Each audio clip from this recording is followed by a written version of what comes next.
فوجی جرنیل ہیں جن کا یہ خیال ہے کہ یہ جھوٹ بول کر اس ظلم کو غلط طریقے سے پینٹ کرتے پھریں گے. یہ کہتے ہیں کہ ہم اللہ کو مانتے ہیں، ان کو یہ نہیں پتہ کہ اللہ یا خدا، بھگوان، جو بھی اس کا نام دے لیں، کریٹر کا، وہ پھر خود ہی اپنا انصاف طلب کرتا ہے اور اس کا نظام قائم کرتا ہے. یہ یونیورس کا ایک اٹل اصول ہے. اس کے علاوہ سپر چیٹ میں کمنٹری کر رہا ہوں.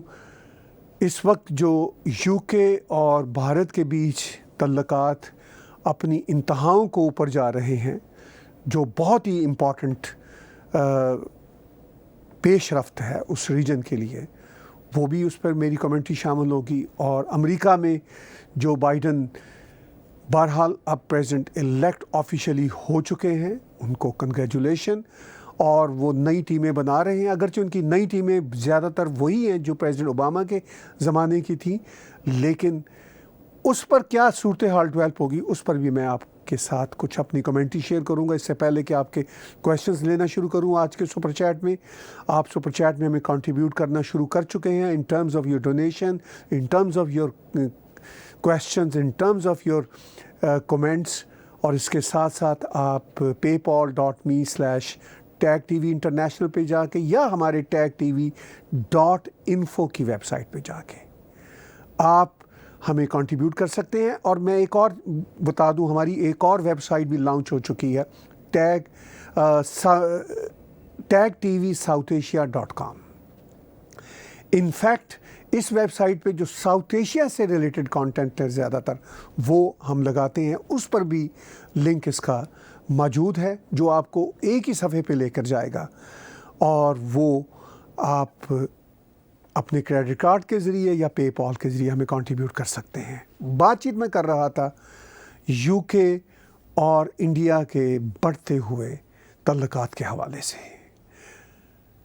جنوری 2021 میں بھارت میں جمہوریہ ڈے منایا جاتا ہے، اور اس میں آفیشیل گیسٹ کے طور پر جا رہے ہیں بورس جانسن. انگلینڈ کے پرائم منسٹر بورس جانسن وہاں جا رہے ہیں، اور بھارت کے ساتھ وہ ہر لمحہ اپنی تعلق داری کی مضبوطی کی بات کرتے ہیں. اور جنوری کے اینڈ میں جب بھارت میں یہ یوم جمہوریہ منایا جاتا ہے تو اس موقع تک کووڈ کسی حد تک سبسائڈ ہو چکا ہوگا. بھارت میں دھیرے دھیرے اس کا گراف پھر نیچے جا رہا ہے. دنیا میں ایک امید کی کرن کووڈ ویکسین کے آ جانے کی وجہ سے پیدا ہوئی. ایٹ لیسٹ جو فرنٹ لائن ورکرز ہیں، جو بڑے بڑے پولیٹیشنز ہیں، اور جو زیادہ ولنریبل ہوتے ہیں، جن کا عوام کے ساتھ انٹریکشن ہوتا ہے، وہ تب تک ویکسینیشن ان کی ہو چکی ہوگی، اور بھارت کا یوم جمہوریہ بھرپور طریقے سے منایا جائے گا. اور انہی دنوں بھارت کے دورہ پر ہیں یو کے فارن سیکرٹری اور ان کی پوری ٹیم، اور بھارت کے وزیر خارجہ، بھارت کے فارن منسٹر جناب جے شنکر صاحب کے ساتھ اور ان کی ٹیم کے ساتھ ان کے بہت ہی امپورٹنٹ جو ہیں وہ مذاکرات چل رہے ہیں اور نئی اسٹریٹجیز چل رہی ہیں. یہ جو نئی اسٹریٹجیز بھارت کے ساتھ یو کے کی ہیں، یو کے ایک بہت امپورٹنٹ کنٹری ہے. میں آج بھی سمجھتا ہوں کہ دنیا کی پالیٹکس میں امریکہ کے بعد دوسرا بڑا کنٹری یونائٹڈ کنگڈم ہے، جو انٹرنیشنل پالیسیوں پہ آج بھی اس کا ایک بہت ہی اہم کردار ہوتا ہے. اور یورپین یونین بے شک بریگزٹ کے بعد بریگزٹ سے نکل رہے ہیں، آفیشیلی نکلنے کے اعلانات ہو چکے، جنوری میں ہی بریگزٹ سے نکل جانا ہے. لیکن اس کے باوجود یورپین یونین کے ساتھ یو کے کا جو تعاون ہے اور یو کے کا جو تعلق ہے، اور نیٹو فورسز جس میں امریکہ، یورپین یونین، یو کے سبھی شامل ہیں، اس کا جو آپس میں الائنس ہے یہ بہت امپورٹنٹ ہے. اور یو کے کی بھارت کے ساتھ شراکت داری کا مطلب یہ ہے کہ امریکہ کی شراکت داری بھی اور مضبوط ہوگی. میں آج بھی کہتا ہوں کہ یہ کلونیل ہی ایٹیچیوڈ کہہ لیجئے، لیکن یہ ایک ریالٹی ہے کہ امریکہ جو اس وقت دنیا کی سپر پاور ہے، وہ بھی انفیکٹ یو کے کی ریمننٹس ہی ہے. کینیڈا جہاں ہم بیٹھے ہوئے ہیں اس میں تو سٹیزنشپ کے لیے آج بھی یو کے کی ملکہ کے آگے سر جھکانا پڑتا ہے, حلف لیتے ہوئے یہ ماننا پڑتا ہے کہ یو کے کی جو ملکہ ہیں وہی سب کچھ ہیں. آسٹریلیا میں, نیوزی لینڈ میں تو آپ کہہ سکتے ہیں کہ Australia from the South Pole of the world, from the South Pole of the world to the North Pole of the world, Canada یعنی امریکہ سمیت آج بھی یو کے ساتھ بندھے ہوئے ہیں. اس سے میں یہ مطلب ہرگز نہیں, یہ امپریشن ہرگز نہیں دینا چاہتا کہ آج بھی ہم کلونیل اثر میں ہیں, لیکن بہرحال وہ ہسٹری جو آج بھی ہے وہ ایک ڈیفرنٹ انداز کے ساتھ جڑی ہوئی ہے. کینیڈا ایک ٹوٹل ڈیموکریٹک کنٹری ہے, ملکہ کے آگے سرنگوں کرنے کے باوجود. کوئی ملکہ کا یہاں پہ حکم نہیں چلتا, لیکن ملکہ کی فوٹو آج بھی کینیڈا کے نوٹوں پر موجود ہے, اور ملکہ کا نام عزت سے آج بھی لینا ہوتا ہے جب آپ سٹیزن شپ لیتے ہیں. تو یو کے کی امپورٹنس اگر یہ سمجھی جائے کہ امریکہ کے سپر پاور بن جانے سے کوئی ختم ہو گئی ہے تو یہ ہماری بھول ہے, چونکہ امریکن اینسیسٹریز کا جو بہت بڑا چنک ہے, majority of the Americans ancestry still come from you کے. تو یہ ہے امپورٹنس یو کے کی. تو بہرحال یو کے کا بھارت کے ساتھ جو تعلق ہے اب وہ برابری کا تعلق ہے. اب وہ پرانے والا برٹش راج والا ماسٹر اور غلام کا تعلق نہیں ہے. وہ یو کے کی کالونائزیشن کا دور گزر چکا. وہ تو کینیڈا بھی ایک زمانے میں یو کے کی کالونی رہا ہے, امریکہ بھی رہا ہے. We are no longer colonies of United Kingdom, لیکن اب یونائٹڈ کنگڈم کے ساتھ بہت اچھے مراسم ہیں دنیا کے, اور اسی تسلسل میں بھارت اور یو کے کی جو بڑھتی ہوئی شراکت داری ہے وہ بہت آگے جا رہی ہے. یہ بات میں یہاں پر اور کہنا چاہوں گا کہ بھارت کے حوالے سے, بی جے پی کی سرکار کے حوالے سے خاص طور پر, اور بہت ہی خاص طور پر مودی جی کے حوالے سے, ان کے جو مخالفین ہیں وہ یہ کہتے ہیں کہ مودی جی بہت اسرٹیو نہیں ہیں سم ٹائم. جیسے شاہین باغ کا معاملہ ہے تو وہ کہتے ہیں انہوں نے ہونے دیا, ان کو چاہیے تھا کہ یہ فوری طور پر کرش کرتے, یا یہ جو فارمرز کا پروٹیسٹ ہو رہا ہے اس کو بھی کرش کرتے. لیکن مودی جی ایک انتہائی ڈیموکریٹک پرائم منسٹر ہیں.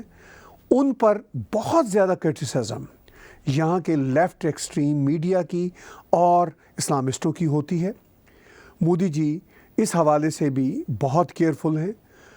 آپ نے دیکھا ہوگا کہ پریزیڈنٹ ٹرمپ کے ساتھ مودی جی کی بہت اپیرنٹلی کیمسٹری ملتی تھی, بہت اچھے مراسم تھے, لیکن جیسے ہی president elect Joe Biden president elect ہوئے, ان آفیشیلی ہوئے تھے شروع میں, اب تو آفیشیلی ہو چکے ہیں, تب prime minister Modi was one of those earlier head of the states جنہوں نے ان کو کنگریچولیٹ کیا تھا. مودی جی انٹرنیشنل ڈپلومیسیز کے کوڈز کو سمجھتے ہیں. یہاں پر جو ایکسٹریم لیفٹ کا میڈیا ہے وہ مودی جی کو یا اس وقت بی جے پی کو غلط رنگ سے پینٹ کرتا ہے, ان کے اپنے انٹرسٹ ہیں, لیکن مودی جی اتنے سمارٹ ہیں, ان کو اندازہ ہے کہ انہوں نے کس طرح دنیا کے ساتھ شراکت دانی کرنی ہے. امریکہ کے ساتھ جو بائیڈن کے اب حلف لینے کے بعد 21 جنوری کے بعد میں دعوے سے کہتا ہوں کہ بہت اچھے تعلقات ہوں گے, اور اس کے ساتھ ساتھ یورپین یونین کے ساتھ, فرانس کے ساتھ آلریڈی آپ دیکھ رہے ہیں بہت اچھے تعلقات ہیں. یو کے ساتھ تعلقات بہت بڑھیا ہیں, آسٹریلیا کے ساتھ ایکسیپشنلی بڑھیا تعلقات ہیں. ان کے اپنے ریجن میں ایکسیپٹ پاکستان کو وہ ٹف ٹائم دے رہے ہیں. وہ یہ کہتے ہیں کہ ہم آپ کی بارود اور آپ کے ڈائلاگ, آپ کی امن کی آشا کا فراڈ نہیں چلے گا جب تک آپ خلوص دل سے ٹیررسٹوں کو ہمارے حوالے نہیں کرتے اور ٹیررزم ختم نہیں کرتے. پہلے یہ ہوتا رہا بھارت میں کہ ٹیررزم ہوتی تھی, ایون ممبئی 26/11 کا خوفناک واقعہ, اس کے بعد بھی بھارت نے اپنے وفد بھیجے پاکستان صلح کے لیے, دوستیوں کے لیے, جس کا کوئی فائدہ نہیں تھا.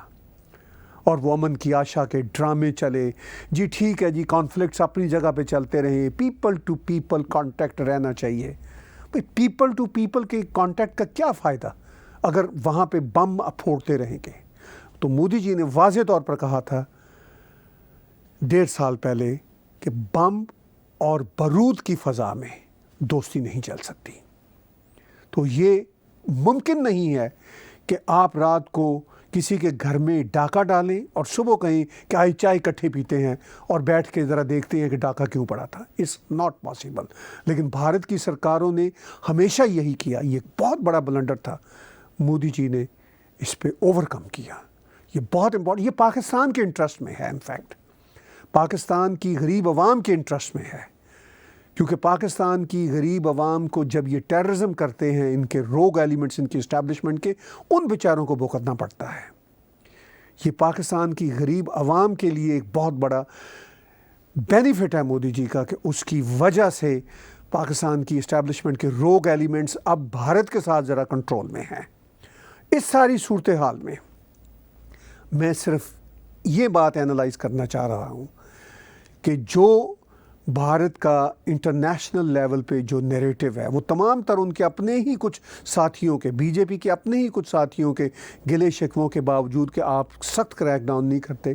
مودی جی جانتے ہیں کہ سخت کریک ڈاؤن سے ڈیموکریٹک ویلیوز کو نقصان ہوتا ہے. وہ بڑے ہی طریقے اور سمجھداری سے چلتے ہیں، اور انٹرنیشنل لیول پہ بھلے سے ان کی کنزرویٹو سرکار ہے، بھلے سے دنیا کے لیفٹ لوگ یہ کہتے ہیں کہ یہ رائٹ ونگ کی ایک سرکار ہے، لیکن وہ دنیا میں ایک بہت ہی نیوٹرل اور بیلنس پالیسیوں کے ساتھ ایمرج ہوتے ہیں مودی جی. اور یہ سمجھنا ہوگا ان شکوہ کرنے والے ساتھیوں کو بھی کہ یہ کوئی آسان کھیل نہیں ہے. انٹرنیشنل پلیٹ فارمز پہ مودی جی کا جو اپنی ہندو سویلائزیشن کی ریوائول کا جو جذبہ ہے، اس کو بھی ہم سلام پیش کرتے ہیں، وہ بھی بہت امپورٹنٹ ہے. لیکن اس کے ساتھ ساتھ وہ انٹرنیشنل نارمز کو بھی سمجھتے ہیں، اور یہی ہندو سویلائزیشن کی اسپرٹ ہے کہ آپ نے بیلنس طریقے سے کس طرح سب کو ساتھ لے کر چلنے کی بھی کوشش کرنی ہے، اور اپنی سویلائزیشن کو بھی ریوائیو کرنا ہے. اور وہ یہ دونوں چیزیں ساتھ ساتھ کرنے کی پوری کوشش کر رہے ہیں، اور کافی حد تک کامیاب ہیں. اور اس کے ساتھ ساتھ دنیا کے ساتھ رشتے ناتے بھی وہ بنا رہے ہیں. ابھی میں نے بات چیت کا ذکر کیا تھا جو بائیڈن پریزیڈنٹ الیکٹ کی نئی پالیسیوں کا اور یو کے حوالے سے. تو president elect Joe Biden officially اب پریزیڈنٹ الیکٹ ہو چکے ہیں. 21 جنوری کو وہ president of the United States of America ہوں گے، اور ان کی جو ٹیم سامنے آ رہی ہے، اس ٹیم میں آپ کو بہت سارے ایسے نام مل رہے ہیں جو پہلے اوباما ایڈمنسٹریشن میں تھے.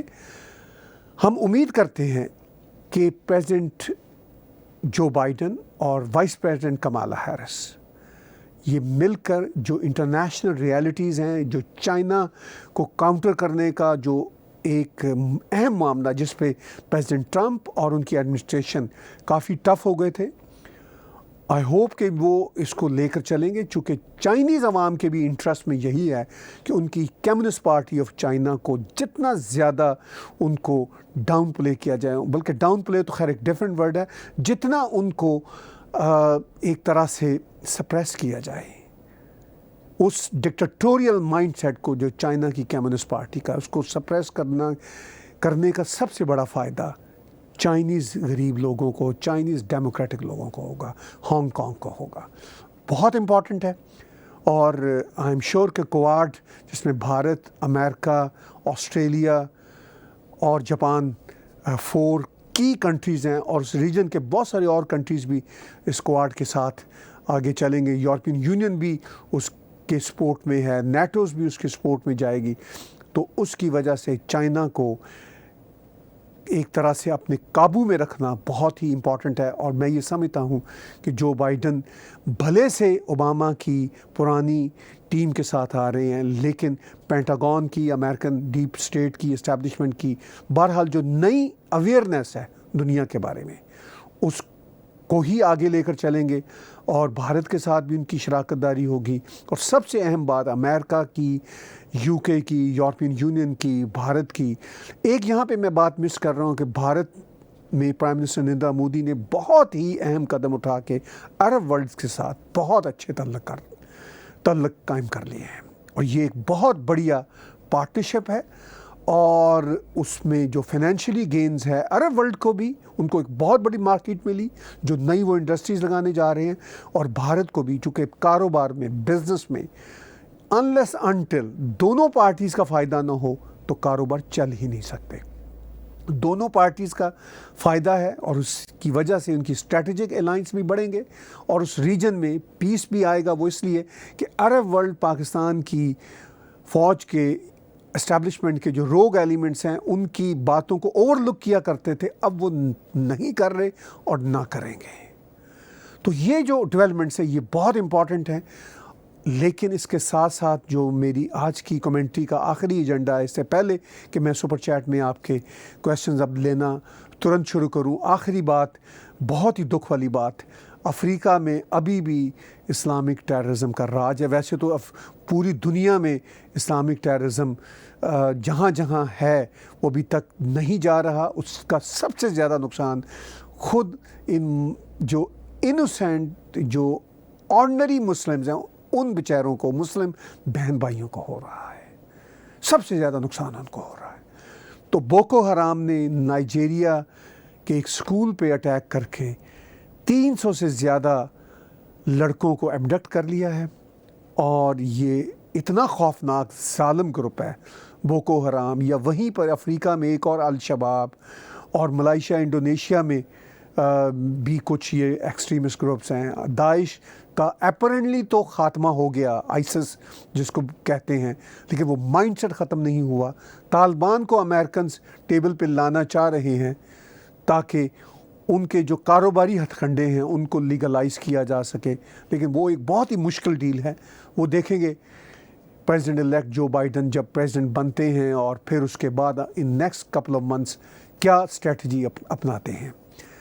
یہ ہے میری آج کی کمنٹری۔ اب میں کویشچنز آپ کے لینا شروع کرتا ہوں۔ اس سے پہلے کہ میں آپ کے کویشچنز لوں، ایک بار پھر یاد دلاؤں کہ آپ سپر چیٹ میں بھی ہمیں کنٹریبیوٹ کرتے ہیں۔ بہت ہی بڑھیا طریقہ ہم نے آپ کے لیے ڈیزائن کیا ہے، وہ یہ کہ آپ ہماری ویب سائٹ techtv.info پہ جائیں اور ڈونیٹ کا بٹن کلیکٹ کریں۔ آپ ہمیں کنٹریبیوٹ کریڈٹ کارڈ کے ذریعے کر سکتے ہیں، جو بھی آپ افورڈ کریں، لیکن ایک بات یاد رکھیے، ہمارے وہ بہن بھائی جو بھارت میں رہتے ہیں، وہ جب کریڈٹ کارڈ کے ذریعے یا پے پال کے ذریعے، چونکہ اسی ڈونیٹ کے بٹن میں پے پال کا بھی ہے لنک، جب بھی ہمیں ڈونیٹ کریں یہ یاد رکھیں کہ یہ کینیڈین ڈالرز ہوتے ہیں، تو آپ روپے سمجھ کے اس میں نہ انٹر کیجئے۔ ہم آپ پہ زیادہ بوجھ نہیں بننا چاہتے، ہم چاہتے ہیں کہ آپ ہمارے نیریٹو پریوار کا ہمیشہ حصہ بنے رہیں۔ کویشچنز آنا شروع ہو چکے ہیں۔ پہلا کویشچن، ہیومن بینگ 23 یوٹیوب کا ایک اکاؤنٹ ہے، معاف کیجیے گا۔ Last time you talked about reforms in Islam, do you honestly think it would really happen, and if yes when it will start and who will do it? بہت ہی important questions ہیں، میں نے ضرور بات کی تھی۔ دیکھیے، اسلام میں ریفارمز کی گنجائش بالکل ہے، اس کو ماڈرن سمے کے ساتھ جوڑا جا سکتا ہے، مگر اس کا ایک ہی طریقہ ہے کہ اس میں ری تھنکنگ کو، اور خود اسلام میں اس کی پروویژن موجود ہے۔ جیسے فار انسٹنس بہت ساری اور بھی ریلیجیس بکس میں مار دھاڑ کی بات ہے۔ وہ اس زمانے میں قبیلے ہوتے تھے، سوورن اسٹیٹس نہیں ہوتی تھی، مار دھاڑ کی بات ہوتی تھی۔ آج کے زمانے میں سوورن اسٹیٹس ہیں، تو مار دھاڑ کی جتنی یہ باتیں ہیں، یہ کہیں اسکالرز، مسلم اسکالرز جو ہیں وہ نہیں کہیں گے۔ میں خود بھی اپنے آپ کو ایک مسلم اسکالر سمجھتا ہوں۔ میں نے قرآن شریف کو کوئی سینکڑوں بار پڑھا ہوا ہے، مجھے اس کی تفسیریں یاد ہیں، مجھے ان کی آیتیں یاد ہیں۔ میں چیلنج کے ساتھ، کوئی بھی یہ عالم مولوی آ جائے میرے ساتھ بیٹھ جائے، میں بات کرنے کو تیار ہوں۔ قرآن شریف میں اس کی ہے تو اس کی جسٹیفیکیشن کہ آپ وہ جو قرآن شریف میں ایسی کچھ ورسز ہیں فار انسٹنس جس میں مار دھاڑ کی بات کی گئی ہے، وہ اس وقت کی لڑائیوں کی کانٹیکس میں تھی۔ آج ہم اسکالرس کو یہ کھل کے کہنا چاہیے کہ وہ ورسز